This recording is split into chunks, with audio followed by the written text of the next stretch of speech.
Hello everybody, and thank you for stopping by and watching this brand new video on Brummiemummyonabudget YouTube channel. We're a very new channel, so really do appreciate you stopping by. Please do make sure that you like and comment on the video, and we are hoping to release videos on a regular basis, so please subscribe so you don't miss any of our content. My name's Sarah. I'm a mum to a 8-year-old daughter. We live in Birmingham, if you hadn't guessed. And we also live with my husband. There's just the 3 of us in our family. We also have a fur baby in our family, a dog, and also a rabbit as well. So we're a family of 3 with 2 furry additions. So I'm going to share some of our journey with you, looking at our finances, and also sharing some of our adventures that we get up to as well on this channel. I thought it'd be really good to just start with a little bit about us as a family and how our life is, just so you can understand a little bit more about us and see whether or not it's a journey that you'd like to follow. The reason for this channel is I'm trying to get a better grip of our finances. We've never been really bad at keeping track of them. My husband is by far the better saver out of the 2 of us, but obviously since COVID his job was affected with furlough. We have just reassessed our finances and trying to get ourselves out of signing up to debt and trying to save and pay off where we can. So this year is pretty much the first year that we've tried to tackle our finances, and we are trying to change the way in which we think about them. I'm very much the one that looks after the finances in our household. I work part-time. My husband works full-time, and the majority of our outgoings is on our daughter. The way I like to track our finances is via a spreadsheet.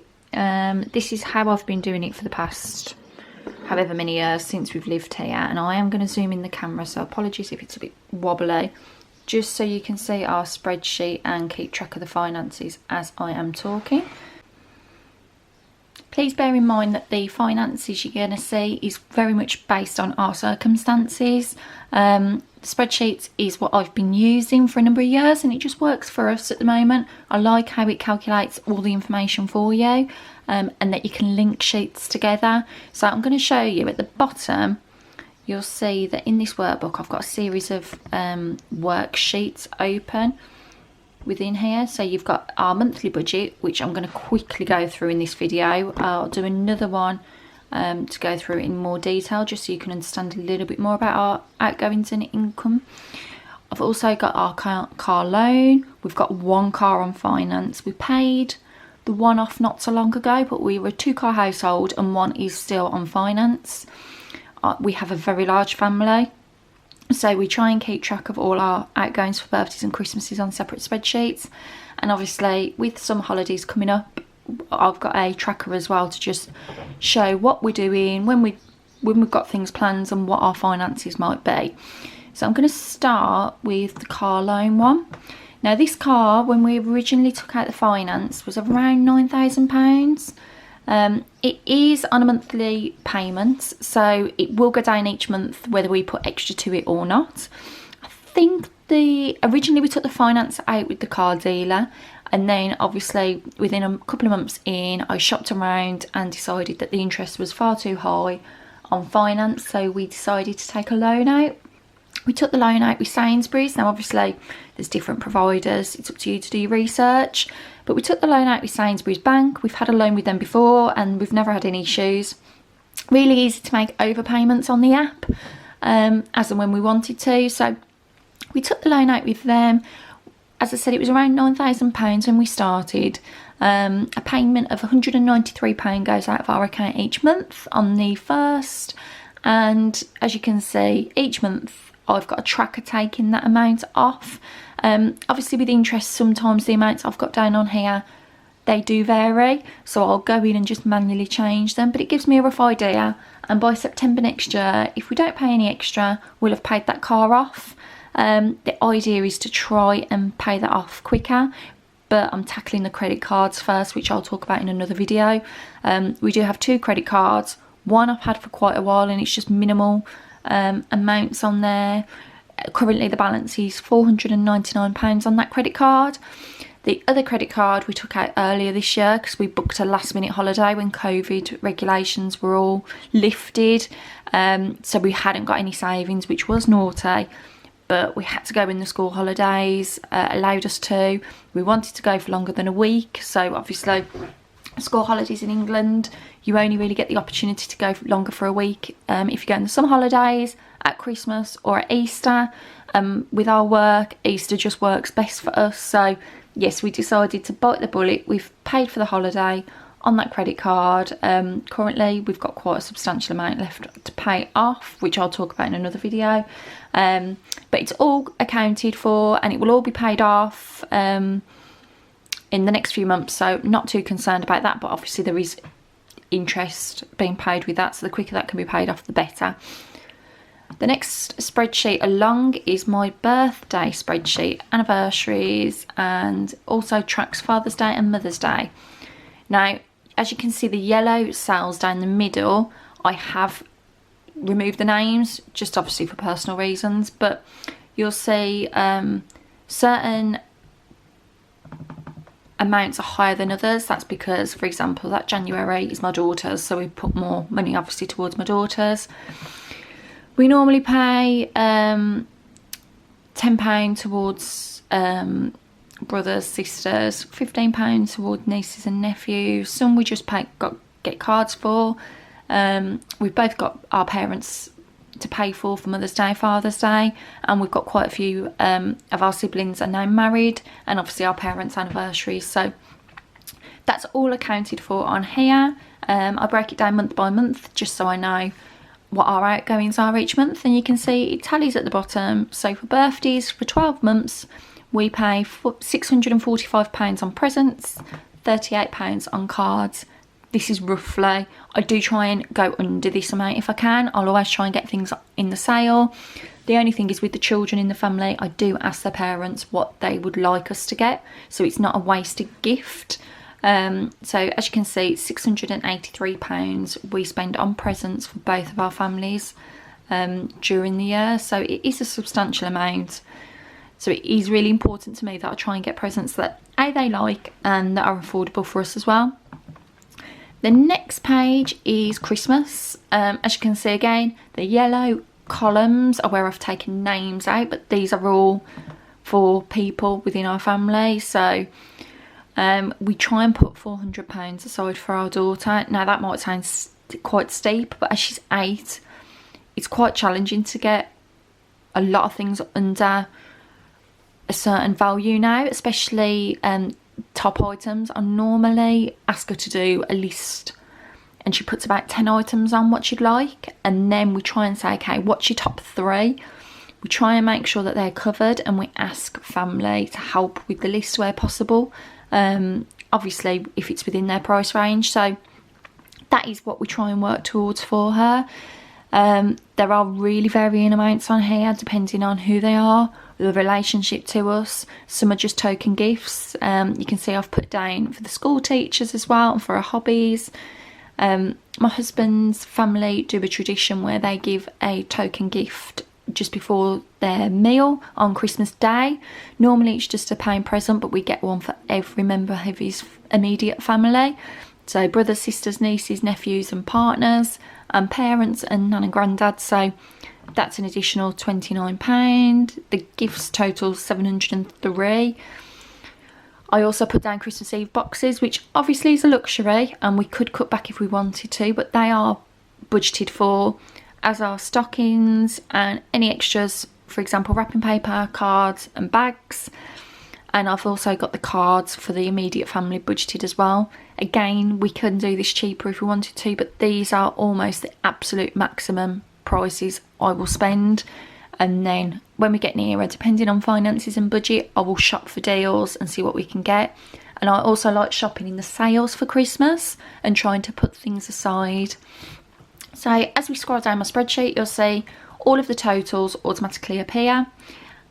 These are all linked to the above cells, so as I remove items, the amounts come down. You'll see for Christmas in total everything is £876, and that added together with birthdays totals £1,559, which is a substantial amount of money to pay over the year. And how I budget for birthdays and Christmas, I'll try and divide the amount by 12 so that we put a monthly amount aside in a savings envelope that I've recently started using. And currently we put £120 away a month. Now obviously you can see realistically I need to put 130, but as I said, some of these presents will come under. We also do things each month to get Amazon vouchers through surveys, etc. So we do have additional income that I can put aside, but that's a good starting point, and it means that I won't be too far off come the end of the year. But yeah, that's how we budget for Christmas. And then my final tab is one that I've only just recently started to do, and this is where I'm going to track what we're doing for the summer holidays. Now my daughter dances quite a lot during the week. Every Saturday is more or less taken up for dance, so obviously I don't need to budget anything additional to do on Saturdays. My husband plays sport, and a lot of Sunday mornings are taken up with matches.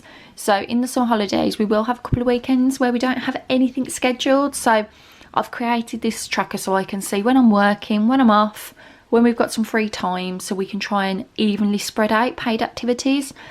We do have some season passes for certain attractions that I'll discuss in another video, because I will go into more detail how we budget for the summer holidays, what we do.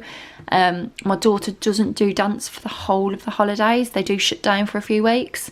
So the money that we save from those few weeks we will put into doing some family activities during the summer. We also want to try and just go away for a few days if we can, but this is all dependent on budget, finances.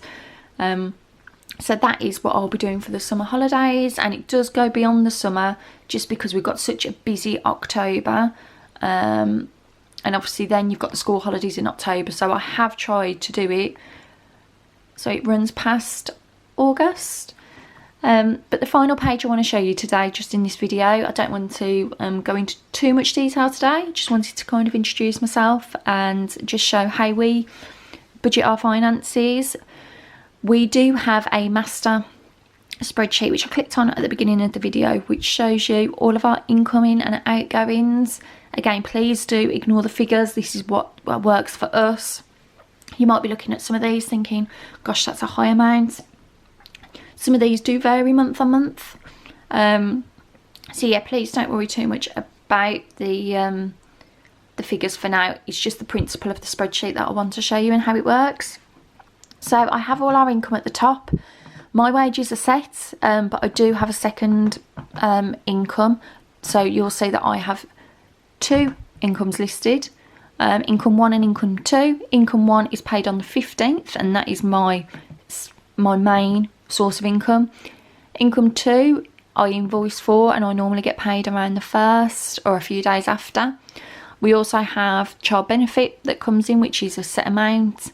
And we also have my husband's wage. He gets paid the last Friday of the month, so that's a little bit trickier to budget for because obviously it's not a fixed date.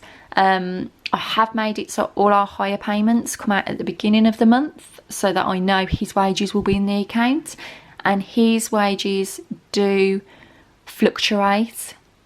He is in a role that is commission based, so sometimes where I've put down what he'll bring into our joint account, it can actually be higher, but this is the minimum amount that I would expect to see coming in from him. And then once I've totaled up the income, I list every single outgoing. Now the way our finances work, we have two separate accounts which our wages are paid into. They're our personal accounts, and then we transfer money into a joint. That joint account pays for everything. It pays for our petrol comes out of that. Our subscription fees come out of that, all of our bills, all of our savings automatically have standing orders from that account.